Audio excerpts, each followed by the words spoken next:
Hello and welcome to online school India for library science. आप सबका एक बार फिर से online school India for library science में जोरदार स्वागत है। राजस्थान लाइब्रेरियन भर्ती परीक्षा 2022 की तैयारी करने वाले सभी विद्यार्थियों को मेरी तरफ से हार्दिक शुभकामनाएं। मैं आपका दोस्त सुमेर सिंह कचावा आज जो है मैं आपको ये बताने के लिए आया हूँ कि वास्तव में लाइब्रेरी साइंस को कैसे पढ़ा जाए। आइए आज हम देखते हैं, शुरुआत करते हैं। अभी तक जो है हमने पढ़ा था यूनिट फर्स्ट, ठीक है ना।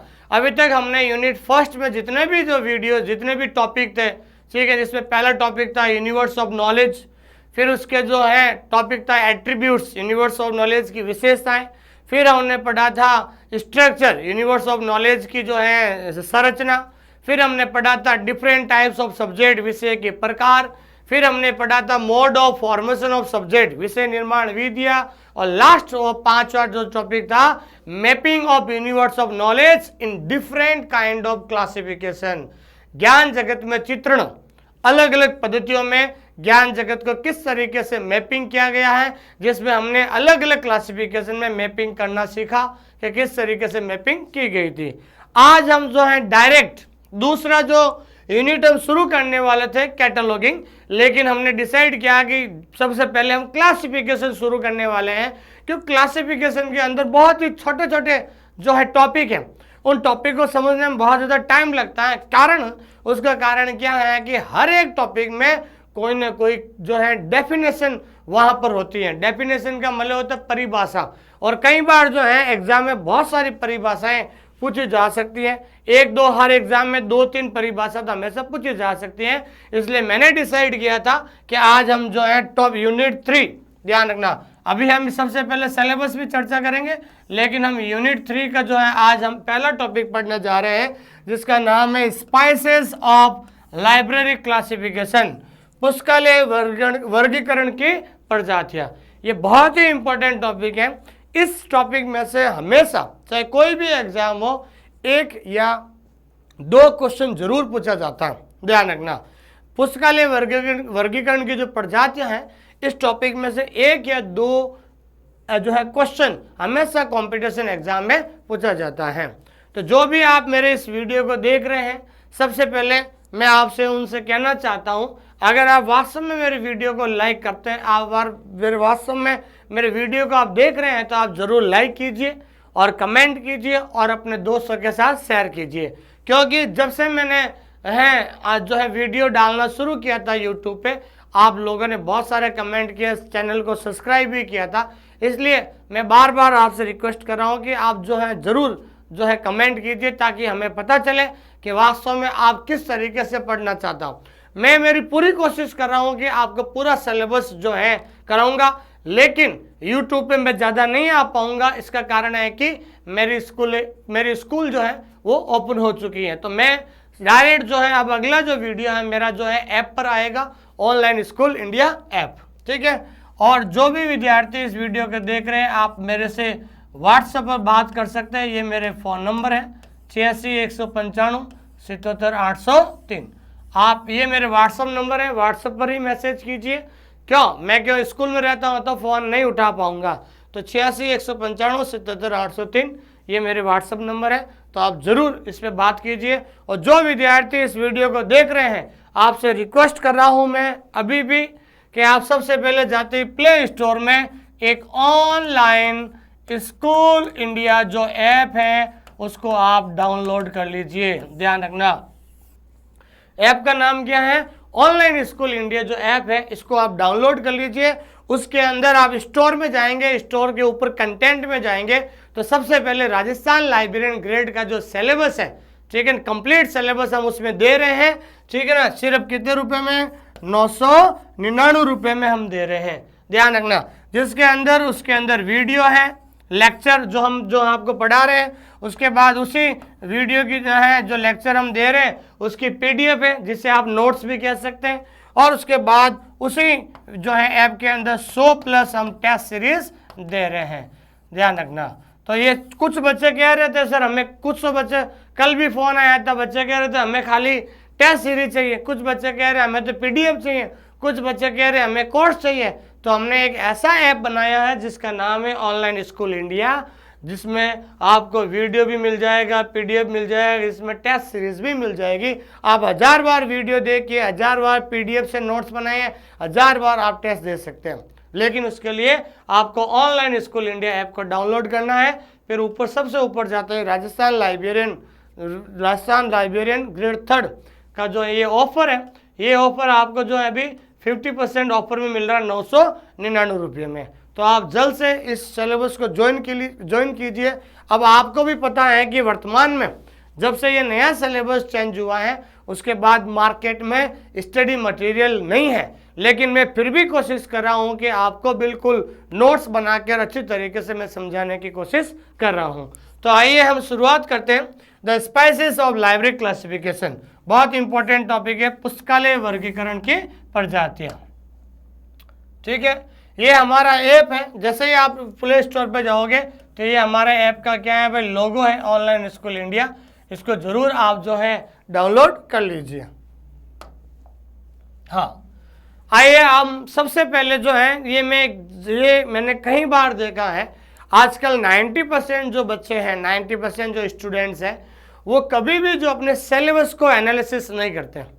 जिस दिन उन्होंने सिलेबस को एनालिसिस करना सीख लिया, उस दिन जो है उनका कंपटीशन था, आधा कंपटीशन वो ऐसे ही जीत गए, क्योंकि उनको पता ही नहीं होता है कि हमारे सिलेबस में कौन सा टॉपिक है, उस टॉपिक को कितना गहराई से पढ़ना है, उस टॉपिक कौन से टॉपिक को ऊपर से पढ़ना है। तो आइए सबसे पहले हम जो है सिलेबस के बारे में हम जानते हैं। ये हमारे यूनिट 3 आज हम शुरू कर रहे हैं, और पहले यूनिट हमने बिल्कुल एक अच्छी तरीके से और सिलेबस को बिल्कुल बांट करके यूनिट के अंदर से हमने 5 टॉपिक निकाल के 5 टॉपिक के वीडियो, 5 टॉपिक के जो पीडीएफ और 5 टॉपिक जो यूनिट 1 में 5 टॉपिक थे, तो यूनिट 1 के करीबन 200 से 250 क्वेश्चंस बने थे ऑब्जेक्टिव, जो हमने पीडीएफ और उसकी टेस्ट सीरीज जो है कहाँ पर रख दिए हैं, वहाँ पर ऑनलाइन स्कूल इंडिया ऐप के अंदर। तो उसको चलाने के लिए आपको सिर्फ लाइब्रेरी साइंस का जो 200 मार्क का जो क्वेश्चन है, 200 मार्क का जो पेपर है, वो सिर्फ आपको 999 रुपये में दिया जा रहा है। आइए आज हम सिलेबस को एनालिसिस करते हैं।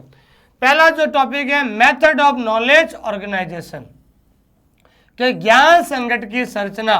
ठीक है ना भाई, नॉलेज का मतलब होता है ज्ञान, और ऑर्गेनाइजेशन का मतलब होता है संगठन, मेथड का मतलब होता है तरीका या लहजा। तो ज्ञान संगठन जो है उसका क्या तरीका है, ज्ञान संगठन क्या होता है, उसका क्या लहजा है। ठीक है ना, आजकल जो है मैं बता रहा हूँ, जो प्रिंसिपल्स होते हैं, सिद्धांत होते हैं, सिद्धांतों को ही आजकल ज्ञान संगठन का जो स्वरूप माना जा रहा है। तो आगे हम इसके बारे में पढ़ेंगे। उसके बाद जो है ये जनरल नॉलेज ऑफ वर्ल्ड और इंडिया, जो ये फर्स्ट पेपर का है, ये बाय मिस्टेक गलती से जो है सेकेंड पेपर के अंदर है, इसको आप काट लीजिए। सबसे इंपॉर्टेंट तो पहला टॉपिक है general theory of library classification. ये पहला टॉपिक है जो है पुस्तकालय वर्गीकरण के सामान्य सिद्धांत। तो पुस्तकालय वर्गीकरण के जो सामान्य सिद्धांत जो हम पढ़ेंगे, जिसको 2 भागों में बांटा गया। पहला है, आपको पता है, पहला है डेस्क्रिप्टिव। डेस्क्रिप्टिव का मतलब क्या होता है, आपके वर्णनात्मक, और दूसरा है आपके डायनेमिक। डायनेमिक जो है, जो रंगानाथन ने किया था, जिसको हिंदी में कहते हैं गतिशील। क्या कहते हैं भाई, गतिशील। तो उन दोनों हम जो सिद्धांतों को पढ़ेंगे, ठीक है ना। कौन से 2 सिद्धांत भाई, डेस्क्रिप्टिव और डायनेमिक जो है सिद्धांतों को। डेस्क्रिप्टिव मतलब विवरणात्मक सिद्धांत, इसके समर्थन वाले किन लोगों ने समर्थन दिया था, जिसमें एक जेडी ब्राउन है, WCB सेयर्स है, H.E. ब्लिस है, जो है रिचर्डसन है, ऐसे बहुत सारे लोगों ने जो है डेस्क्रिप्टिव थ्योरी को सपोर्ट किया है। लेकिन डायनामिक थ्योरी किसके द्वारा दी गई थी, डॉक्टर SR रंगनाथ के द्वारा। इसके अंदर पढ़ेंगे, और इसके अंदर ध्यान रखना CRG के बारे में भी पढ़ा जाएगा। CRG का मतलब होता है क्लासिफिकेशन रिसर्च ग्रुप। इसके अंदर ध्यान रखना है, इसको के बारे में भी पढ़ा जाता है, इंटरनेशनल स्टैंडर्ड नॉलेज ऑर्गेनाइजेशन है। इसके अंदर बहुत सारे छोटे छोटे टॉपिक है, जो हमें जो पुस्तकालय वर्गीकरण की जो सामान्य थ्योरी है, इसके अंदर जो ये छोटे छोटे टॉपिक हमें पढ़ने पड़ेंगे। समझ आ गया भाई यहाँ तक, ठीक है। अब बात करते हैं normative principles of classification their applications. बहुत इंपॉर्टेंट टॉपिक है ये, नॉर्मेटिव प्रिंसिपल ऑफ क्लासिफिकेशन, वर्गीकरण के जो आदर्शक जो सिद्धांत है, जिसके अंदर हम जो है पहले तो वर्गीकरण के उपसूत्र जो है, कहते उपसूत्र है भाई, 43 जो उपसूत्र हैं, ध्यान रखना, टोटल 43 उपसूत्रों के बारे में हम अध्ययन करेंगे। फिर इसी के अंदर हम क्या पढ़ेंगे भाई, पक्ष अनुक्रम पढ़ेंगे, ध्यान रखना, याद रखना, पक्ष अनुक्रम जिसको कहते हैं फेसेट सीक्वेंस, ठीक है। फिर उसके अंदर हम क्या पढ़ेंगे, सहायक अनुक्रम, क्या पढ़ेंगे भाई, सहायक अनुक्रम है। तो ये छोटे छोटे टॉपिक इसके अंदर करीब करीब 5 टॉपिक है। कितने टॉपिक है भाई, छोटे छोटे 5 टॉपिक है, ध्यान रखना। पहला टॉपिक है कैनन ऑफ क्लासिफिकेशन, जो वर्गीकरण के जो सिद्धांत है, वर्गीकरण जो है सिद्धांत हम पढ़ेंगे। फिर उसके अंदर पक्ष अनुक्रम के सिद्धांत पढ़ेंगे। फिर हम जो है सहायक अनुक्रम के सिद्धांत पढ़ेंगे, ठीक। और भी बहुत सारे टॉपिक है, लगभग छोटे छोटे 5 टॉपिक के बारे में हम पढ़ेंगे। और आज हम शुरू करने जा रहे हैं स्पाइसेस ऑफ लाइब्रेरी क्लासिफिकेशन, पुस्तकालय वर्गीकरण की प्रजातियां। क्या भाई, पुस्तकालय वर्गीकरण की प्रजातियां, आज हम ये पढ़ने जा रहे हैं। फिर आगे हम बात करते हैं standard schemes of classification and their features. ये कह रहा है कि जो क्लासिफिकेशन की स्कीम्स है, पद्धतियां हैं, ये तो करीबन 8 पद्धतियां हैं, लेकिन सबसे ज़्यादा गहराई के लिए उन्होंने क्या कहा, सबसे पहले एक तो कॉलम क्लासिफिकेशन पढ़ना। इन्होंने दे तो दिया है कॉलम क्लासिफिकेशन, तो सबसे पहले हम कॉलम क्लासिफिकेशन पढ़ेंगे। कॉलम क्लासिफिकेशन के साथ एडिशन के बारे में पढ़ेंगे। पहले एडिशन में कौन सी बात की गई, दूसरे एडिशन में क्या हुआ, तीसरे एडिशन में कौन सी नई चीज़ आई। उसके बाद है दूसरा टॉपिक, इसमें हम पढ़ेंगे फेज रिजर्व, फेज रिलेशन पढ़ेंगे, दशा संबंध पढ़ेंगे। तीसरा इसके अंदर हम क्या पढ़ेंगे, फंडामेंटल कैटेगरीज, मूलभूत जो है श्रेणियां पढ़ेंगे इसके अंदर, ठीक है। फिर इसके अंदर हम क्या पढ़ेंगे, डिवाइसेस, डिवाइसेस का मतलब होता है विधियाँ, हम इसके अंदर विधियाँ पढ़ेंगे। तो सीसी के अंदर भी अगर देखा जाए तो कम से कम 4 से 5 जो टॉपिक है इसके अंदर है। ये ईडीसी नहीं है, ये दूसरा है डीडीसी। तो इन्होंने खाली कॉलम क्लासिफिकेशन का है, लेकिन कॉलम क्लासिफिकेशन में सबसे पहले 7 एडिशन के बारे में पढ़ेंगे। उसके बाद जो उसके दशा संबंध के बारे में पढ़ेंगे, उसके अंदर विधियों के पढ़ेंगे, विधियों के बारे में पढ़ेंगे। उसके अंदर जो है ये फंडामेंटल कैटेगरीज है, मूलभूत श्रेणियां हैं, पीमेस्ट जिसे अपन कहते हैं, वो पढ़ेंगे। खाली सीसी देने से कुछ नहीं हुआ, उसके अंदर और उससे रिलेटेड अपूपा पैटर्न भी हम इसी के अंदर पढ़ेंगे। निमोनेक्स जो है स्मृति सहायक, ये भी इसी के अंदर पढ़ेंगे, ठीक है ना भाई। तो करीबन 5 से 6 टॉपिक है। फिर हम दूसरी जो क्लासिफिकेशन है डीडीसी, जिसके अंदर हम 23 एडिशन पढ़ेंगे। उसके जो है 7 जो है सारणियाँ होती हैं, 7 टेबल होते हैं, उसके बारे में पढ़ेंगे। अलग अलग एडिशन में क्या क्या है वो सारी चीज़ें हम पढ़ेंगे। फिर उसके बाद आता है यूडीसी। यूडीसी के अंदर जो कितनी ऑक्सिलरी टेबल होती है, यूडीसी के कितने एडिशन होते हैं, फर्स्ट एडिशन कौन सी भाषा में आया, सेकंड एडिशन कौन सी भाषा में आया, ये सारी चीज़ें यूडीसी के अंदर जो है अलग अलग चिन्ह का जो यूज होता है।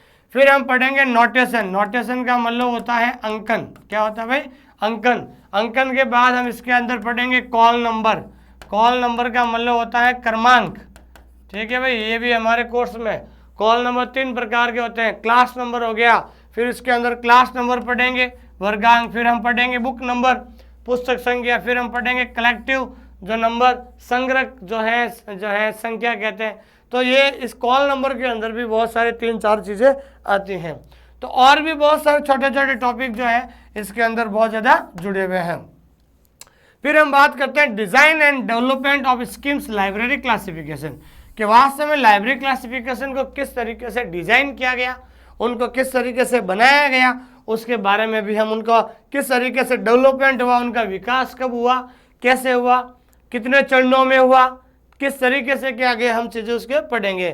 फिर standard and sub division index, ठीक है ना, उसके अंदर जो है किस तरीके से इंडेक्स, जैसे डीडीसी में रिलेटिव इंडेक्स आता है, तो इस तरीके से हर एक क्लासिफिकेशन में किस प्रकार का इंडेक्स किया जाता है उसके बारे में पढ़ेंगे।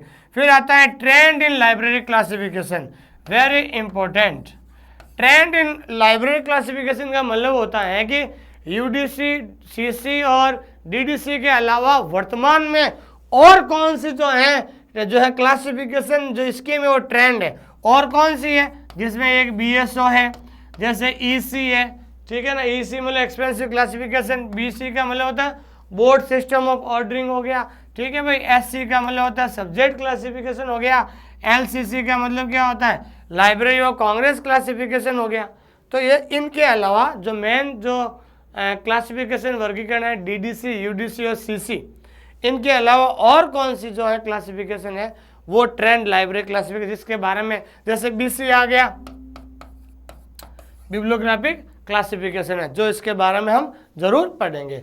तो मैंने आपको ये बता दिया जो ये आपकी जो थर्ड यूनिट है, थर्ड यूनिट में से करीब करीब आपके जो है 30 प्लस कितने क्वेश्चन बनेंगे, 30 प्लस क्वेश्चन बनेंगे थर्ड यूनिट में से। ये ध्यान रख लेना आप, कितने क्वेश्चन बनेंगे, 30 प्लस क्वेश्चन बनेंगे। 35 भी बन सकते हैं और 40 भी बन सकते हैं। मैं क्या कह रहा हूँ, 35 भी बन सकते हैं और 40 भी क्वेश्चन बनेंगे। और ध्यान रखना इसमें 30 में से करीबन 2 या 3 तो परिभाषा के सवाल बनेंगे।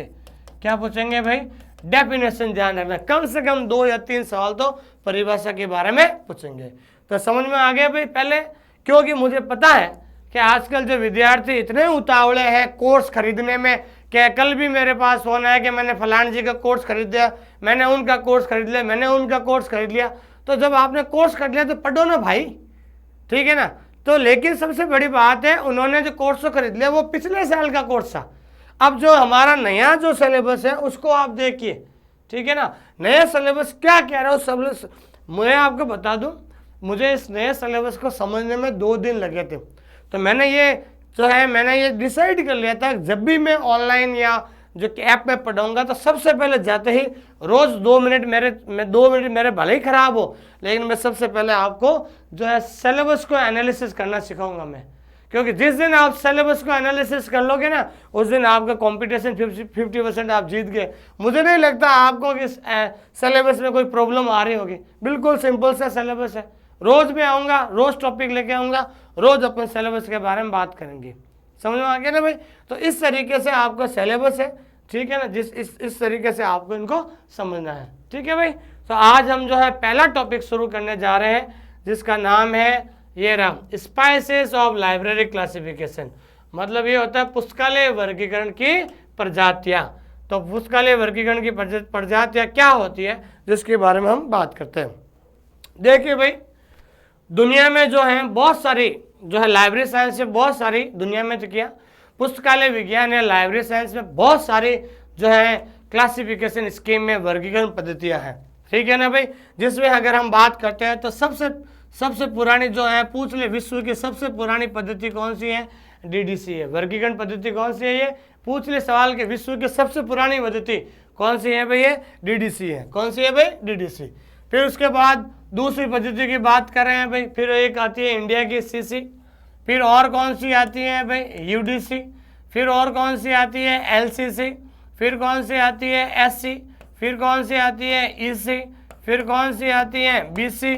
कितनी हो गई, 1 2 3 4 5 6 7। एक कौन सी बाकी रह गई भाई, जैसे डीडीसी हो गया, सीसी हो गया, यूडीसी हो गया, एलसीसी हो गया, एससी हो गया, ईसी हो गया, बीसी हो गया। एक और कौन सी बाकी रहेगी, 3 3 6 7 8 होती है ना, UDC, CC, DDC, LCC, SC, EC, BC. और एक हो गए आपके जो है bibliographic classification, expensive classification, subject classification, LCC, UCC, CC और डीडीसी। अभी हम बात कर लेंगे कौन सी बाकी रह गई थी। टोटल आपके 8 हैं। कितनी है भाई, 8 है। तो सबसे पहले बात करते हैं हम डीडीसी। डीडीसी कब आई थी, डीडीसी की स्थापना कब हुई थी भाई, डीडीसी 1876 में। सीसी की स्थापना कब हुई थी, 1933 में। यूडीसी की स्थापना कब हुई थी, 1895 में। एलसीसी की स्थापना कब हुई थी, 1904 में। 1904 में। सब्जेक्ट और एलसीसी का मतलब होता है library of Congress classification. SC का मतलब सब्जेक्ट क्लासिफिकेशन कब आया था, 1906 में। एक्सपेंसिव क्लासिफिकेशन कब आया था, 1891 में। बिब्लियोग्राफिक क्लासिफिकेशन कब आया था, 1935 में। और लास्ट वो थी IRC का मतलब होता है इंटरनेशनल राइडर क्लासिफिकेशन। ये आया था 1961 में। और आजकल एक नई ट्रेंड चल रही है BSO, board system of ordering. ये इसकी स्थापना हुई थी 1978 में। तो करीब आपके 9 जो वर्गीकरण पद्धतियां हैं लाइब्रेरी साइंस में। सबसे पहले थी डीडीसी, जिसकी फुल फॉर्म है डीवे डेसिमल क्लासिफिकेशन, जिसका निर्माण हुआ था 1876 में। दूसरी है सीसी, कॉलन क्लासिफिकेशन, जिसकी जो निर्माण हुआ था 1933 में। तीसरा है यूडीसी, ठीक है ना, जिसको कहते हैं यूनिवर्सल डेसिमल क्लासिफिकेशन, 1895 में इसका निर्माण हुआ था। लेकिन ध्यान रखना, वहाँ पूछ ले भाई यूडीसी की निर्माण कब हुआ था, 1895 में, लेकिन वहाँ पूछ ले भाई यूडीसी का जो प्रथम एडिशन है, क्या भाई प्रथम एडिशन है, वो कब प्रकाशित हुआ था, 1905 में। यहाँ पर बहुत ज़्यादा स्टूडेंट कंफ्यूजन होते हैं, वहाँ पर 1895 सबसे पहला ऑप्शन होगा। वहाँ दिया हुआ होगा सवाल अगर ऐसा आ जाए कि यूडीसी का प्रथम एडिशन कब प्रकाशित हुआ, तो प्रथम एडिशन प्रकाशित हुआ था, ध्यान रखना, 1905 में। अगर यूँ पूछ ले कि व्हेन वाज यूडीसी डेवलप्ड, कि यूडीसी का विकास कब हुआ था, तो विकास कब हुआ था, 1895 में। फिर लाइब्रेरी ऑफ कांग्रेस का 1904 में, सब्जेक्ट क्लासिफिकेशन का 1906 में, एक्सपेंसिव क्लासिफिकेशन 1891 में, बिब्लियोग्राफिक क्लासिफिकेशन 1935 में, इंटरनेशनल राइडर क्लासिफिकेशन 1961 में, और बीएसओ बोर्ड सिस्टम ऑर्डरिंग जो ये 1978 में आई थी। समझ में आ गया भाई यहाँ तक।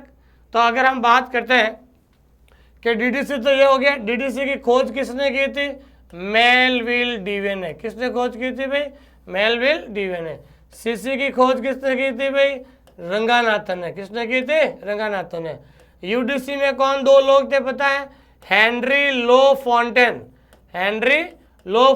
एंड पॉल ऑटलेट, दो ध्यान रखना, पॉल ऑटलेट, ठीक है ना भाई। हेनरी लो फॉन्टेन और पॉल ऑटलेट थे।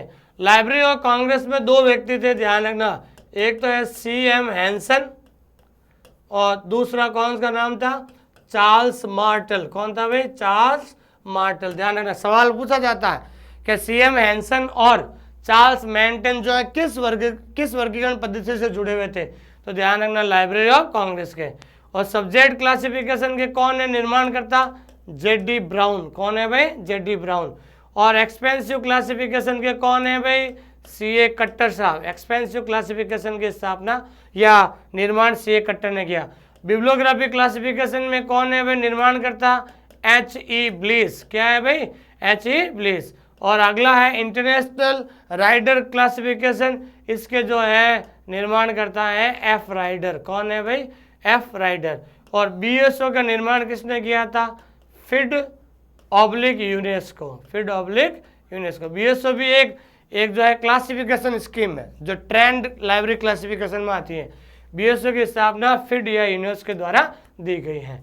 तो ये आपके 8-9 जो है, आपके 8-9 जो वर्गीकरण स्कीम है, ये इनके बारे में बताया। ये जो मैंने बताया ना, इसमें से 2 सवाल तो आपके परीक्षा में पूछे ही जाएंगे, उनको आप अच्छी तरीके से नोट कर लीजिए। मैंने आपको पहले भी कहा था, आज भी कह रहा हूँ, आप जब भी YouTube पे या मुझे देख रहे हैं, कहीं भी ऐप में देख रहे हैं, आपके पास पेन और रजिस्टर होना चाहिए। देखिए मुझे 5 मिनट लगे, लेकिन ये सारी चीज़ें मैंने आपको एक जगह उतार दी। अगर इसकी PDF वगैरह आपको चाहिए, ठीक है ना, तो आप जो है ऑनलाइन स्कूल इंडिया ऐप को डाउनलोड कर लीजिए, उसके अंदर सारी चीज़ें आपको मिल जाएगी। आइए हम शुरू करते हैं अपना most important topic, spices of library classification, पुस्तकालय वर्गीकरण की प्रजातियाँ।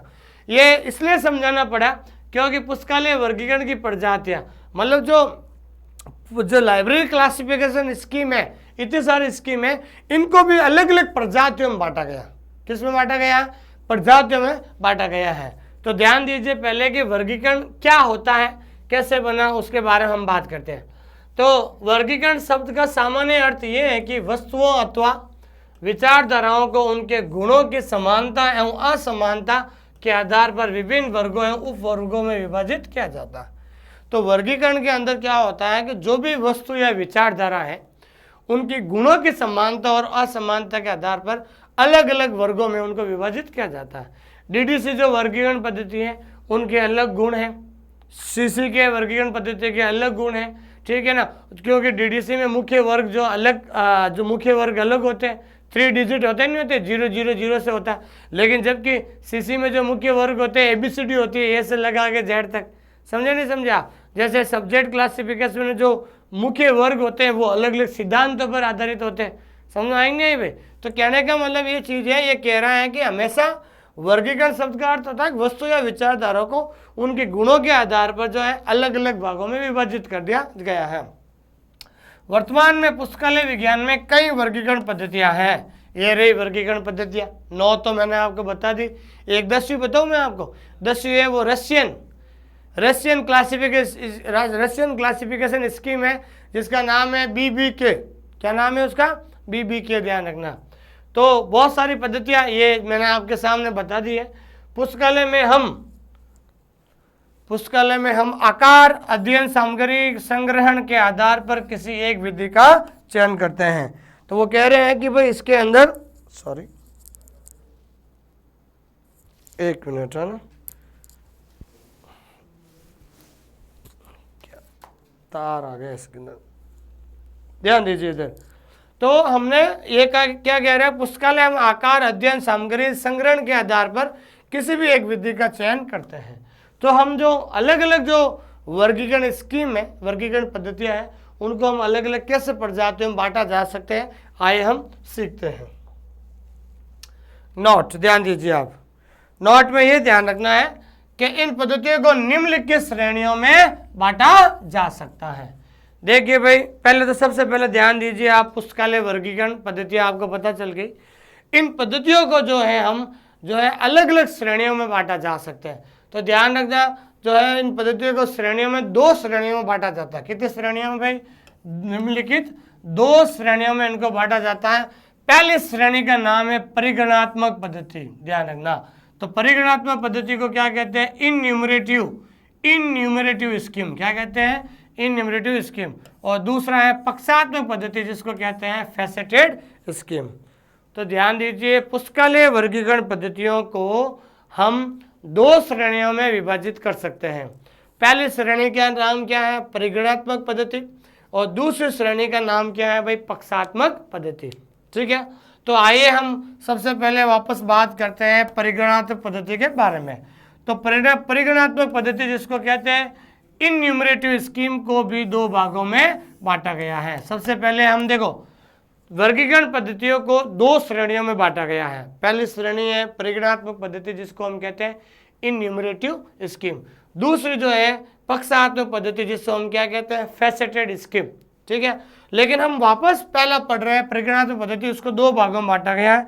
पहला जो भाग है जिसको हम कहते हैं शुद्ध परिगणनात्मक पद्धति, शुद्ध भी कह सकते हैं, और कई किताबों के अंदर इसको लिखा हुआ है विशुद्ध। क्या लिखता है भाई? विशुद्ध। पहला है शुद्ध परिगणनात्मक पद्धति, जिसको अंग्रेजी में कहते हैं प्योरली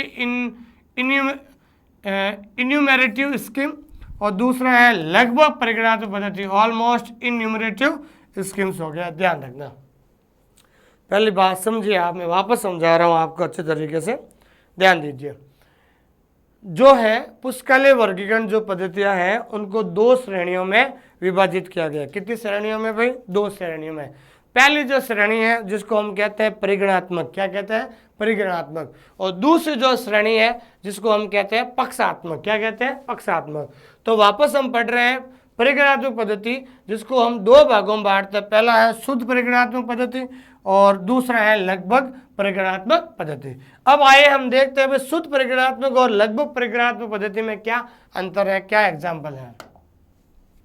ध्यान दीजिए इधर, पहला हम पढ़ रहे हैं शुद्ध परिगणनात्मक पद्धति। तो इसकी परिभाषा क्या होगी? वेरी गुड, ध्यान रखना, हमेशा ध्यान रखना, इसकी परिभाषा परीक्षा में पूछी जा सकती है, क्योंकि 2018 का जो KVS एग्जाम था उस समय जो है ये परिभाषा आई थी। और मैंने पहले भी बताया था, विषय निर्माण विधियों में भी आई थी, डिजेक्शन अनुच्छेदन की परिभाषा आई थी, है ना। फिजन विखंडन के 2 प्रकार होते हैं, डिजेक्शन और डेनुडेशन। तो वहाँ पर भी, तो इसमें 2018 में परिभाषा भी आई थी। तो परिभाषा को अपन कैसे समझे, समझने की कोशिश कीजिए आप। आपको पता चल गया भाई परिगणनात्मक 2 प्रकार की होती है। एक तो होती है आपके विशुद्ध परिगणनात्मक और दूसरी होती है आपके लगभग परिगणनात्मक होती है। तो विशुद्ध परिगणनात्मक क्या होता है? देखिए कि इस पद्धति में एक ही अनुसूची में भूत, वर्तमान एवं भविष्य के संभावित विषय को शामिल किया जाता है। ध्यान रखना, हर पद्धति के अंदर भूतकाल के, वर्तमान काल के और भविष्य काल से संबंधित विषय को शामिल किया जाता है। ये लगभग सारी पद्धतियों में, यहाँ तक कोई मतलब नहीं है, सब में ऐसा ही आएगा। आगे क्या कह रहा है कि इस पद्धति में विभिन्न विषयों के बन बनाए अंकन उपलब्ध होते हैं। इसको आप अंडरलाइन कर लेना, अंकन। अंकन का मतलब क्या होता है? नोटेशन। क्या होता है भाई? नोटेशन। अंकन उपलब्ध होते हैं और ये एक पूर्व निर्मित वर्गांक वाली पद्धति है। और इसको क्या कहा जाता है भाई? पूर्व निर्माण वर्गांक वाली पद्धति। कि भाई जिस पद्धति में भूतकाल के, वर्तमान काल के और भविष्य काल के जो विषय का समावेश होता है, ठीक है ना भाई? विषय का क्या होता है भाई? समावेश होता है। ये तो सब में आएगा, लेकिन इस पद्धति में विभिन्न विषयों में बन बनाए अंकन उपलब्ध होते हैं। बन बनाए का मतलब होता है रेडीमेड। क्या होता है भाई? अंकन होते हैं और ये पूर्व निर्माण वर्गांक वाली पद्धति है, इसलिए इसको क्या कहते हैं भाई? विस्तृत परिगणनात्मक कहते हैं। अब विस्तृत परिगणनात्मक कौन कौन सी जो है वर्गीकरण पद्धति आती है? सबसे पहले आती है एलसीसी। ध्यान रखना, एलसीसी का मतलब होता है लाइब्रेरी ऑफ कांग्रेस क्लासिफिकेशन, जिसका निर्माण कब हुआ था? 1904 में हुआ था। और इसके निर्माण करने के लिए दो व्यक्ति का योगदान था। एक तो था रटलर सीएम हैंसन, क्या नाम था भाई? CM Hanson. और दूसरा था चार्ल्स मार्टिन। दूसरा कौन सा था भाई? चार्ल्स मार्टिन था। ध्यान रखना, मार्टेल, चार्ल्स मार्टेल था। दूसरा है, दूसरी पद्धति है राइडर्स इंटरनेशनल क्लासिफिकेशन, जिसकी स्थापना कब हुई थी भाई? 1961 में। और इसके जो है निर्माता कौन है भाई? F Rider. कौन है भाई? एफ राइडर है। अब आइए, अब आप समझिए, पहले परीक्षा में क्या सवाल आएगा? परीक्षा में यह सवाल आएगा कि लाइब्रेरी ऑफ कांग्रेस क्लासिफिकेशन निम्नलिखित में से किस प्रकार की पद्धति है? ऑप्शन ए लगभग परिगणनात्मक, ऑप्शन बी लगभग पक्षात्मक, ऑप्शन सी अपरिवर्तन पक्षात्मक और ऑप्शन डी विस्तृत परिगणनात्मक पद्धति। तो ऑप्शन आपका डी सही होगा कि लाइब्रेरी ऑफ कांग्रेस क्लासिफिकेशन और राइडर इंटरनेशनल क्लासिफिकेशन ये दोनों किस में आती है भाई? विस्तृत परिगणनात्मक पद्धति में आती है। ऐसा सवाल आएगा। या फिर ऐसा आ सकता है कि विस्तृत परिगणनात्मक पद्धति का उदाहरण है ऑप्शन ए डीडीसी, नहीं है। ऑप्शन बी सीसी, नहीं है। ऑप्शन सी एक्सपेंसिव क्लासिफिकेशन, नहीं है। और ऑप्शन डी आगे लाइब्रेरी ऑफ कांग्रेस। कहाँ सर? ये है। तो विस्तृत परिगणनात्मक पद्धति का उदाहरण लाइब्रेरी ऑफ कांग्रेस क्लासिफिकेशन है और राइडर इंटरनेशनल क्लासिफिकेशन भी है। तो इस प्रकार से सवाल आएगा, ध्यान रखना, ठीक है। इस टॉपिक के बाद, इस टॉपिक में से करीबन काफ़ी सवाल बनेंगे। इसकी जो पीडीएफ है आपको ऑनलाइन स्कूल इंडिया ऐप के अंदर ही मिलेगी।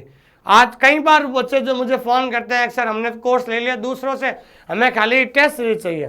तो हमने अलग से टेस्ट सीरीज नहीं बनाई है, क्योंकि कुछ लोग टेस्ट सीरीज मांगते हैं, कुछ लोग पीडीएफ मांगते हैं, कुछ लोग कोर्स मांगते हैं। हमने इस तरीके से ऐप बनाया है, उस ऐप के अंदर ही सब कुछ है। और हमने आपको बता दूं मैं आपको, हमने जो है 100 टेस्ट सीरीज, 100+ टेस्ट सीरीज देने का हमने वादा किया था। बिल्कुल हम जो है टेस्ट सीरीज पे लगे हुए हैं। रोज के हम 50 से 100 क्वेश्चन नए बना रहे हैं। टॉपिक जैसे जैसे हमारा टॉपिक जो आगे बढ़ रहा है, जैसे आज ये टॉपिक हमने पढ़ा दिया, आज शाम को इससे रिलेटेड जितने भी ऑब्जेक्टिव क्वेश्चन बनते हैं हम बनाते हैं और अगले दिन ऐप के अंदर डाल देते हैं, ताकि आप जो है कहीं ना फंसे। आप जैसे टॉपिक पढ़े, नोट्स बनाए और उसके बाद हाथों हाथ टेस्ट दीजिए। टेस्ट बार बार देते जाइए और 50% तो चीज़ें आप टेस्ट से याद हो जाएगी, ठीक है ना।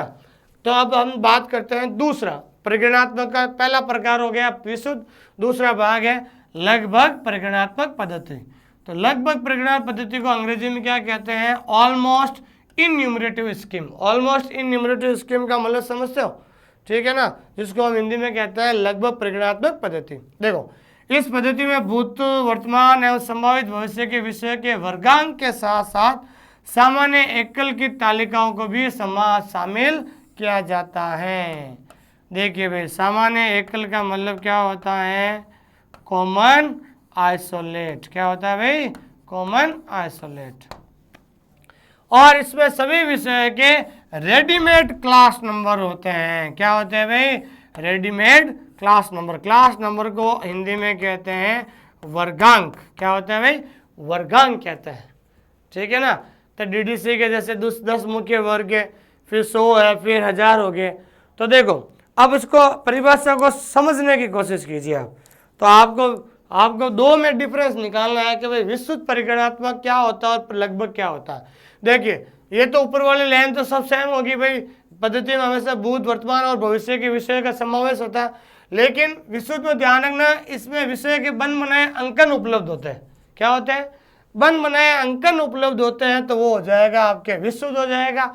लेकिन और जिसमें सभी विषय में रेडीमेड क्लास नंबर होते हैं, जब क्लास नंबर की बात की जाती है तो समझ लेना कौन सा हो गया भाई, लगभग परिगणात्मक होगा।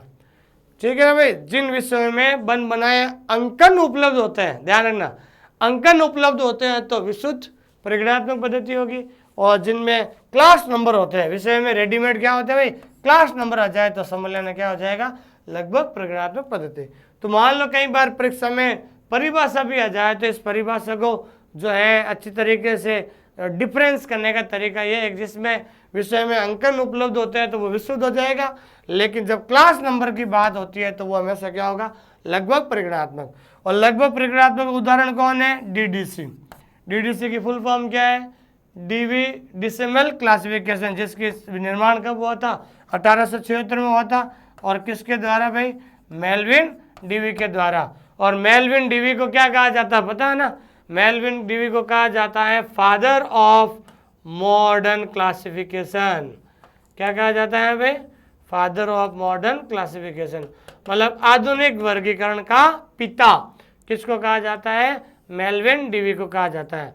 तो 1876 में विश्व की सबसे पुरानी पद्धति डीडीसी का निर्माण हुआ था।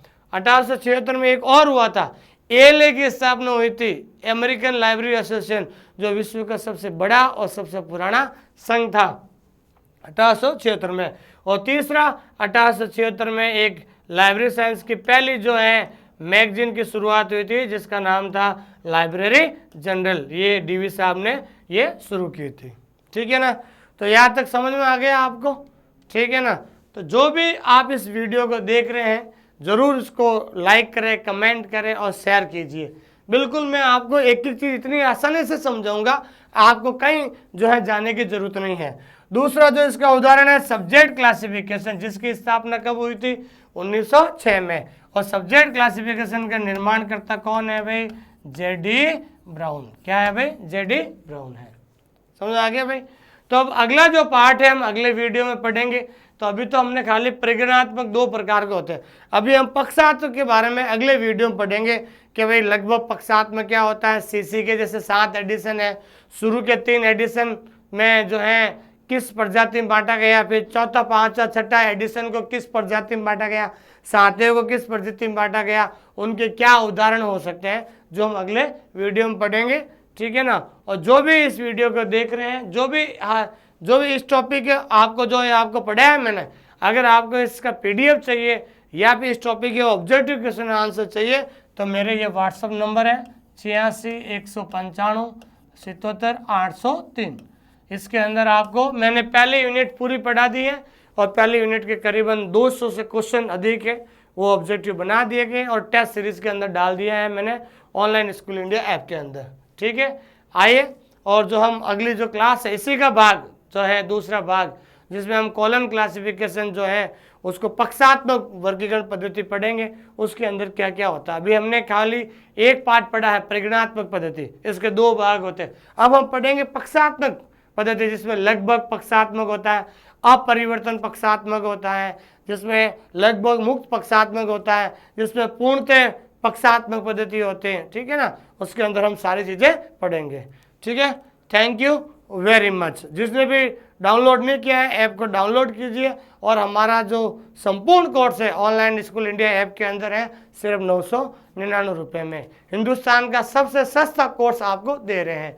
और जो विद्यार्थी आप इस वीडियो को देख रहे हैं, मैं आपको बता दूं इस बार जो सिलेक्शन है आपका सेकंड पेपर पे निर्भर करेगा, क्योंकि आज लैब असिस्टेंट का एग्जाम हुआ था, आपने देख लिया था पेपर का लेवल कितना जो है नीचे है, उसके हिसाब से अगर देखा जाए तो सेकंड पेपर पे जो है आपका सिलेक्शन इस बार निर्भर करता है।